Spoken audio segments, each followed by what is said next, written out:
that on 27th February 2025, the Honorable Chief Minister of West Bengal and Chairperson of our party, Srimati Mamata Banerjee, was the first person to raise the issue of the duplicate EPIC voter cards. And we first met with the Election Commission on the 6th of March. We wrote them a letter. Since then, we have written them 5 letters, submitted a memorandum. The deadline for solving the issue of the duplicate EPIC cards by their own admission was the 7th of June. The deadline has since passed. Second, what I come to now, the reason why we are all here is this absolutely shameful and I would say display of puppetry by the Chief Election Commissioner yesterday at the press conference. The job of this Election Commission, which is a constitutional body with a constitutional mandate, is not to attack the opposition. Mr. Commissioner, sir, I will urge that you leave that to your political masters. I'm going to go very quickly, one by one, through some of the points that he raised and rebut them so we can all see how ludicrous some of these claims were. Number one, the special summary revision, the SSR, concluded in Bihar in January 2025 and continuous revision was done till June. That was the list that had been signed off by the Election Commission. Yesterday, you tell us that out of 65 lakh deletions, 22 lakh were dead people who were not recorded. So what are you trying to tell us? That all the previous lists and the list on which the Lok Sabha elections 2024 were done were fraudulent, were incorrect? If that is indeed the case, then all of your election commissioners, your entire election commission, current and previous years should be prosecuted, and this current Lok Sabha, which is based on fraudulent election lists, should be dissolved immediately. Because the credibility of the people's mandate and the legitimacy of this government is at stake. That's the first thing. The second thing, the election commissioner is going on asking the opposition for affidavits. What is an affidavit? Please understand, you can do a suo motu inquiry when someone raises an objection if your intentions are bona fide. We are only pointing out flaws in your own documents. Are you asking us to authenticate your own documents by an affidavit? These are your documents that have flaws by your own admission. You yourself said that 22 lakh people were there and they were not put on record, so that is a flaw.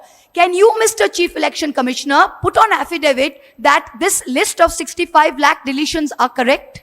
If this list is correct, then you cannot put on affidavit that the list with the 22 lakh deaths which are not put on record, all previous lists are incorrect. Either it is one or it is the other.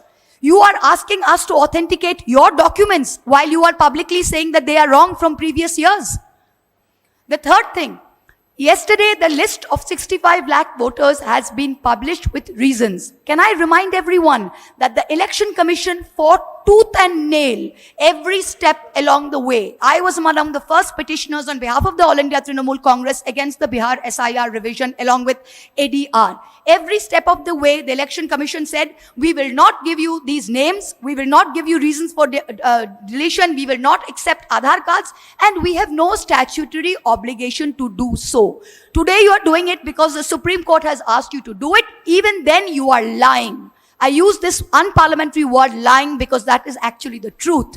You come out and you say that there is a Supreme Court judgment which says it cannot be machine readable.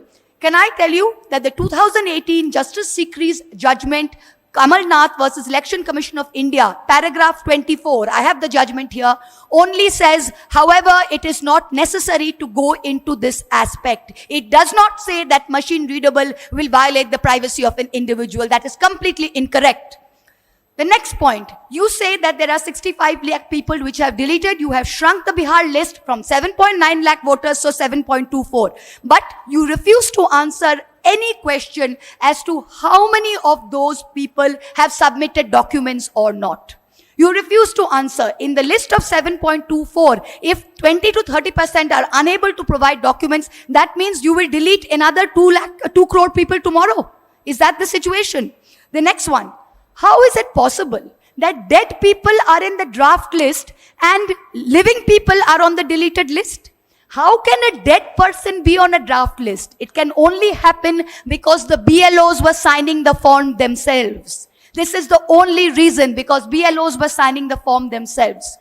Yesterday, the CEC said out of 65 lakh voters, only 28,370 have filed claims and objections. You mean to tell me only 0.4% of those deleted have filed claims and objections? Does that figure of 0.4% not tell you how ridiculous and how riddled with faults this entire exercise is? In just two districts of Bihar, Darbhanga and Kaimur, the BLO has marked not recommended to 10 to 12%. If we average this for the rest of Bihar, it means 80 lakh people will be marked not recommended and subjected to an arbitrary verification. So based on all of these, we can go on till the cows come home. But can I tell you, based on just these 5 points yesterday that the CEC said, this is ludicrous. It is not the job of the Chief Election Commissioners to attack the opposition. Your job, sir, is to go into great detail as to what the valid queries raised by the opposition was. Thank you.